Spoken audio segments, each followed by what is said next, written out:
sexta-feira, 15 de maio, aula extra sobre o que é história. Primeiro vídeo. Cumprimentos a todos. Aqui estamos para mais uma apresentação a respeito do que é história, no bojo daquilo que vimos fazendo desde a primeira sexta-feira de maio, quando vimos fazendo algumas tentativas de ajudar-vos a compreender um pouco mais e melhor no que consiste a história.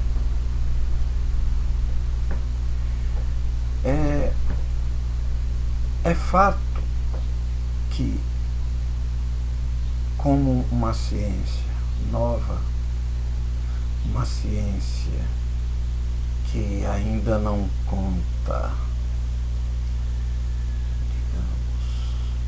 conta pouco mais de 200 anos, se a gente for contar apenas a partir da era liberal, né? Quando, sobretudo nos anos 30 do século XIX, a história foi requisitada para legitimar os estados que pretendiam se autonomizar, ela passa, como toda a ciência, mas a história em particular, ela passa por uma série de fases, né, de momentos, muitos deles não estanques, outros efêmeros, mas alguns dos momentos da compreensão da história como ciência acabam atravessando os anos, as décadas. E como tem colocado o professor Moisés nos seus vídeos, que compõem esse conjunto que nós temos tentado construir, pelo menos 3 correntes históricas ainda hoje influenciam fortemente a pesquisa histórica, a produção historiográfica, os historiadores em geral. 2 dessas correntes são filhas do século XIX, o positivismo e o marxismo, e uma outra, e ainda temos o historicismo, como é que chama? Rankiano, né? O historicismo alemão, que também é filha do século XIX, e a escola dos análises, ou como diria o bom francês, né? Le beau parlant français, l'école des annales, que aparece a partir de 1929 e ganha espaço na pesquisa histórica, não só europeia, mas também na americana, brasileira, argentina, na América do Sul, e ganha algum protagonismo na historiografia norte-americana. Temos a historiografia inglesa, que tem também suas peculiaridades e que é pouco influenciada pelas proposições da escola dos anais, mas que tem o marxismo como um dos seus fios condutores, logicamente que analisando, que tomando e reorganizando o pensamento marxista. Não vou entrar na discussão desses dois, ou desses paradigmas, porque o professor Moisés ainda terá a oportunidade de falar mais pormenorizada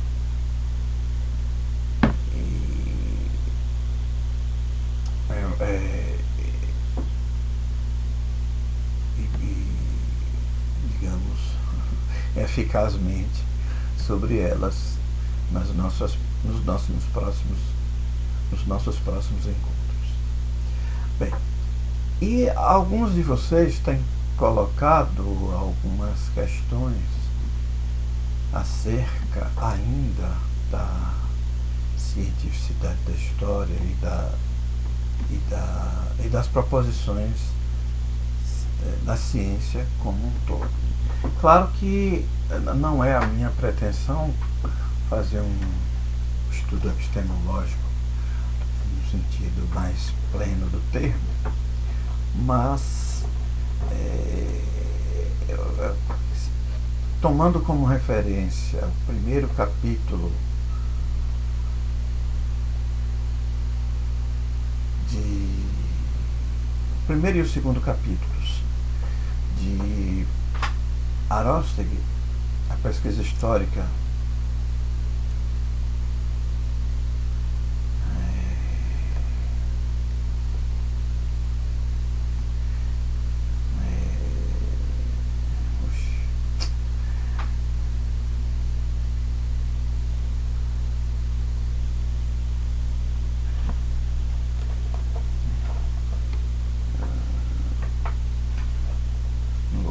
só porque eu quero, não vou achar.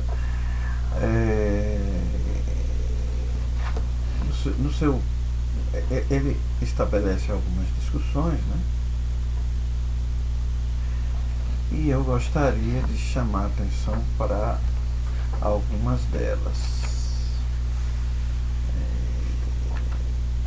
Então, a pesquisa histórica, teoria e método, era a palavra teoria que eu estava tentando me lembrar. Então, eu selecionei alguns pontos da discussão que ele trava no primeiro capítulo em torno da discussão da cientificidade da história, da validade da história, da possibilidade da história ser reconhecida como uma ciência, né? E na página 76, quer dizer, já no finalzinho do capítulo, ele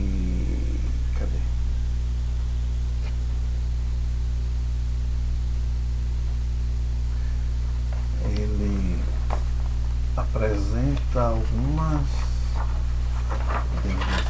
conclusões em torno dessa questão.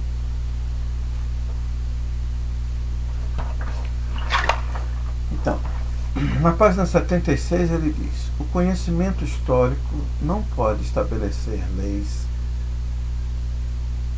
da história, nem muito menos, né, produzir predições sobre a história do futuro. Ambas as coisas são atributos da ciência no sentido duro e estão estreitamente ligadas. Essa questão se refere fundamentalmente a uma das objeções que foram feitas e vêm sendo feitas a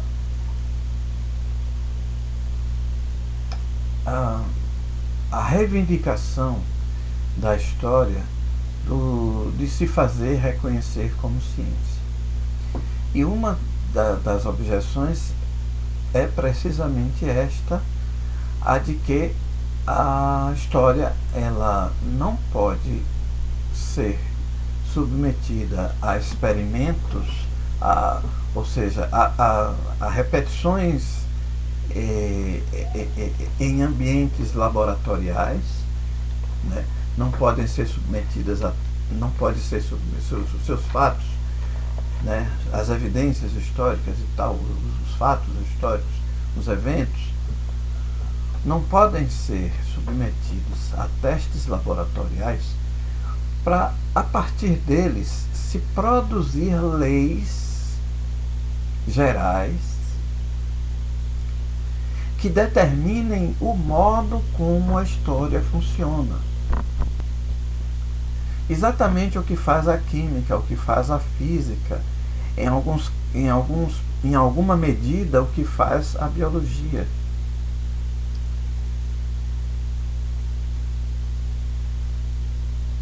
Isso se dá pelo fato de que a ciência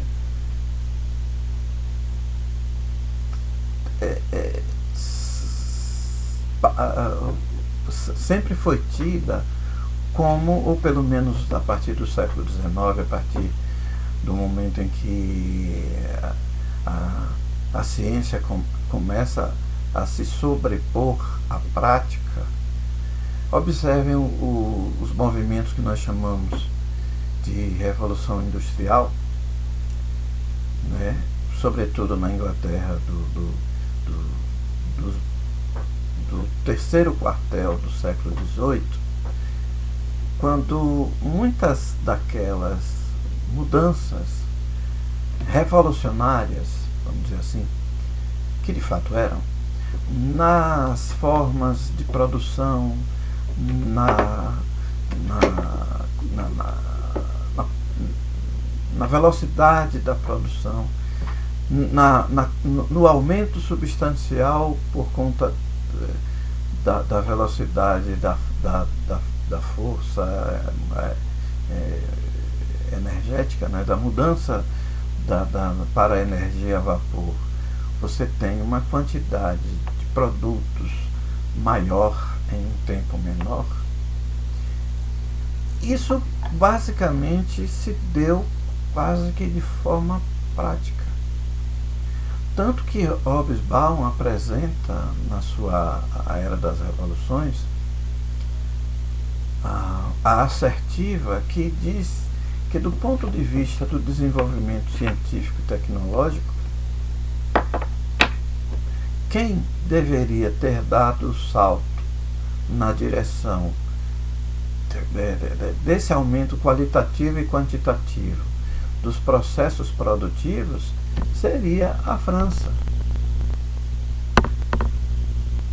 Intelectual e como é que chama?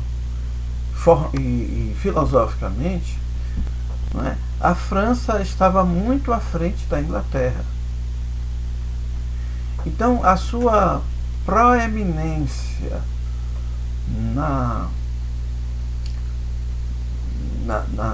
nos desenvolvimentos intelectuais, cognitivos, teóricos científicos, naquele momento não lhes serviram de vantagem sobre a Inglaterra prática. E Hobsbawm dizia que todos os movimentos relacionados à chamada Revolução Industrial, ou grande parte deles, foi feita a partir de homens práticos. Homens práticos que pretendiam resolver problemas práticos. A partir do século XIX, portanto, a ciência, e aí aquilo que foi mais tarde denominado como ciência dura ou ciências naturais, ganharam proeminência e passaram a, digamos, gerir, né, ou gerenciar os desenvolvimentos técnicos e tecnológicos que passaram a ocorrer dali por diante. Então, você tem no século tem um texto que é quase intragável, mas que eu precisei tragá-lo, né? Um livro um texto, um capítulo da obra A Evolução do Capitalismo, de Maurice Dobb, um marxista inglês, né? Um historiador marxista inglês. O capítulo chama-se A Revolução Industrial no Século XIX, onde ele se propõe a explicar os passos efetivos que esse desenvolvimento deu, claro, conforme a concepção marxista, fundamentado na materialidade, né? E o papel desempenhado pelos diversos desenvolvimentos científicos que levaram aos próximos passos da Revolução Industrial, aquilo que ele chama de Revolução Industrial do século XIX, que é a Revolução Química, que são os implementos desenvolvidos a partir da física, né?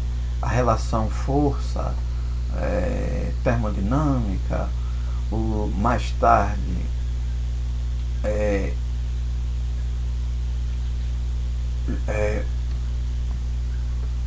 os meios o desenvolvimento do aço, que veio a fortalecer bem mais tarde, né, já no final do século XIX, as construções ferroviárias, quer dizer, veio dar vida útil e maior, e a possibilidade de transportar maior tonelagem, os desenvolvimentos químicos que desembocaram na produção de fluidos como gasolina, né?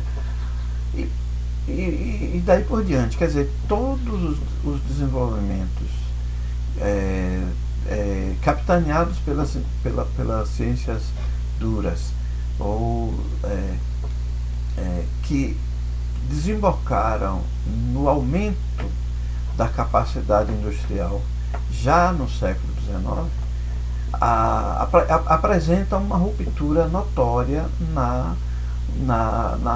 no processo iniciado na Inglaterra no século XVIII, o que faz com que a Inglaterra acabe perdendo, por fim, a hegemonia e tenha que sofrer a concorrência cada vez mais próxima da França, da Alemanha e um pouco mais tarde dos Estados Unidos. Então esse conceito de ciência, né, que aponta para o descobrimento de leis gerais para determinar como tais ou quais elementos funcionam em determinadas condições, seria a exigência para que um determinado campo do saber fosse reconhecido como científico. Então, este pré-requisito a história não poderia compreender. Aí, prosseguindo a leitura, né, ele diz que está estreitamente ligado, ainda na página 76 do livro História, Pesquisa Histórica, Teoria e Método. Em consequência, pode-se falar rigorosamente de uma ciência da história. Eu vou precisar ler isso aqui em outro lugar que está com... Eu acho que está faltando uma palavra aqui. Eu acho que em consequência não se pode. Vou dar uma pausa para ver aqui uma outra. Então, aqui eu tive que procurar ali Então, está estreitamente ligado. Então, em consequência, pode-se falar rigorosamente de uma ciência da história no sentido estrito da grande ciência da natureza, como no sentido estrito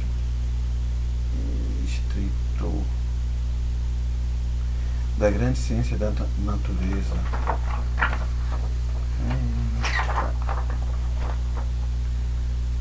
da física em suas diversas variantes, incluindo a química, incluindo a cosmológica, a química e atualmente alguma grande parte da biologia, por exemplo? Evidentemente não, né? Então, é possível falar rigorosamente na ciência histórica? Aí ele diz, tomando a física, a química, a biologia, a cosmologia, a a astronomia como referência, a resposta é não. Aí ele diz, mas convém considerar duas nuances importantes. A primeira, que contra o que acreditava Piaget e acreditam também alguns outros metodólogos, então, a primeira, que esse é o caso geral das ciências sociais hoje, apenas apesar dos consideráveis progressos de algumas delas em direção à ciência dura. A segunda nuance, que não cabe falar de ciência, que não cabe falar de ciência somente quando se trata de estabelecer leis universais e predições do futuro. Pode-se chamar de conhecimento científico construções cognitivas que não cheguem a certezas de tal nível. Ou seja, algumas das ciências, das demais ciências sociais, a sociologia, a antropologia,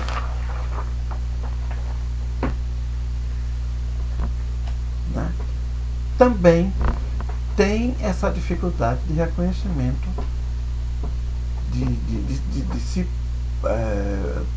a que se chame de ciência pelos mesmos motivos. Aí prossegue Aróstegui. O problema de uma ciência da história manifesta-se em três elementos essenciais.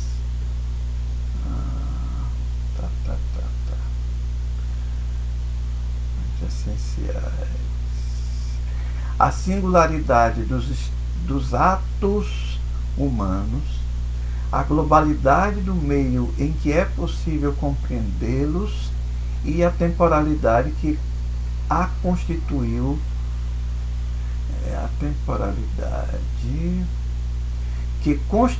sua sucessão.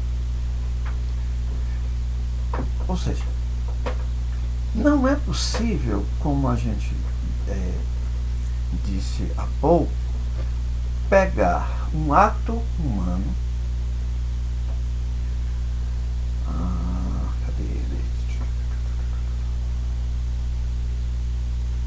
cadê? Aqui. Um ato humano, quer dizer, por que você não pode? Porque os atos humanos, eles são singulares, eles são únicos, não há como, é aquela história do filósofo que disse que ele não poderia entrar duas vezes no mesmo rio, porque embora o leito fosse o mesmo, embora a localização geográfica fosse a mesma, mas a ideia é que a água que ele se banhou há 30 segundos atrás já passou, não volta.